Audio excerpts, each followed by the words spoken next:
Chris. It's my honor to introduce Representative Sheryl Delozier.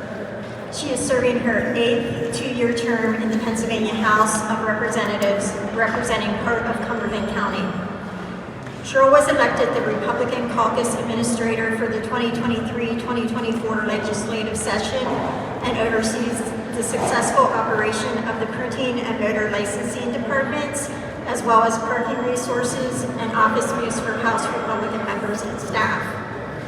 She graduated from the University of Delaware, earning a political science degree.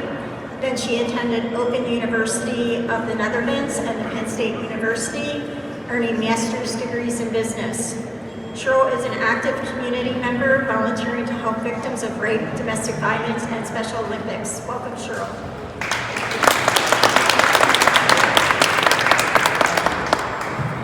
Thank you very much. I appreciate the opportunity to be here. The Zonta rally is an event on an annual basis that brings up issues that we should be talking about as much as possible to educate.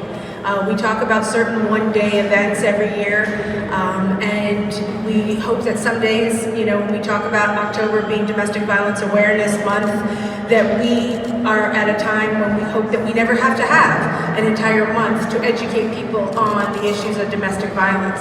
I'm very proud to have been a long-time board member of DVSCP, to be able to work within Cumberland and Perry and work with those that are victims and to get them to the point where they are survivors.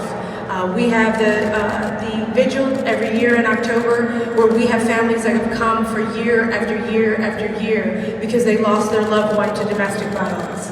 It doesn't get any easier, and it is not something that you forget. But what we talk about with domestic violence and what we talk about constantly is the fact that the person that is supposed to love you the most, be the closest to you and care for you, is the one that's harming you the most. Whether it's emotional, physical, mental, economical, family, any kind of those types of abuse, it happens in all forms. It doesn't happen in certain types of families. It happens in all types of families. Doesn't matter the religion, doesn't matter the income, doesn't matter where you live. Domestic violence is something that happens across our community behind closed doors.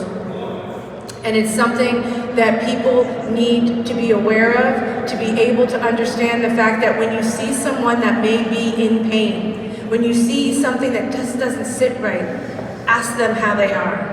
Ask them if they're okay. Ask them if they need help. Because there are services that are available through the YWs, through the DVSCP, through all of the outside, but that is the most dangerous time, when someone becomes the strongest and decides to leave.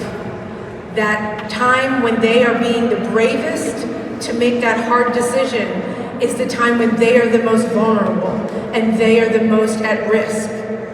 And that is when many times people will take the guts to get that PFA, to take that step that they know has been there, but they just haven't been ready to do it. That is the time when they are the most vulnerable. That is the time when they feel that they are going to be the bravest, but are the most scared. We need to be able, with the laws that we're talking about, to be able to recognize there are escalating ramifications for so many other crimes. Why not a PFA? PFA is a civil crime, is a civil piece of the judicial process. But the bottom line is the fact that it is an assault on someone. Again, whether it's emotional, physical, however it comes across, it doesn't make it any less because it is within a home. It should make it more because of the close proximity and the emotions involved. We need to give the police the tools to do their job. Serving, as the chief said, serving and getting involved in a domestic violence response by a police officer is one of the most dangerous responses that they have. We need to give them the tools so that there are less responses that they have to make. And by doing so, make the ramifications of repeatedly breaking the PFA again and again and again to pay that $300 fine and walk away. Some people have the capability of doing that, and it's more important to torment someone and abuse someone than it is the $300 that they have to pay. Give the police the tools to do the job that they want to do, they want to protect. And I just will end with the fact that the title of this entity is Protection from Abuse. But there's no protection. And there's constant abuse. So let's make the PFA something that is valuable to a victim, that a victim feels gives them the strength to be brave for themselves, for their children, whoever it is that they need to be brave for, but to make that hard decision that they've had enough and they can stand up for themselves. But we, as lawmakers, as community activists, need to make sure that we are standing there behind them and give law enforcement the tools to do the job that they want to do, to protect victims and actually make a PFA, a protection from abuse, do its job, which is to protect.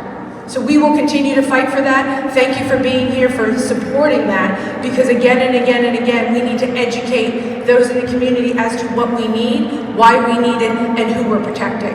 And I thank you for the time being here. Zonta has been an organization that constantly is out there speaking to trafficking, speaking to victims, and they will continue to do that, and I'm proud to be here each year. Thank you very much.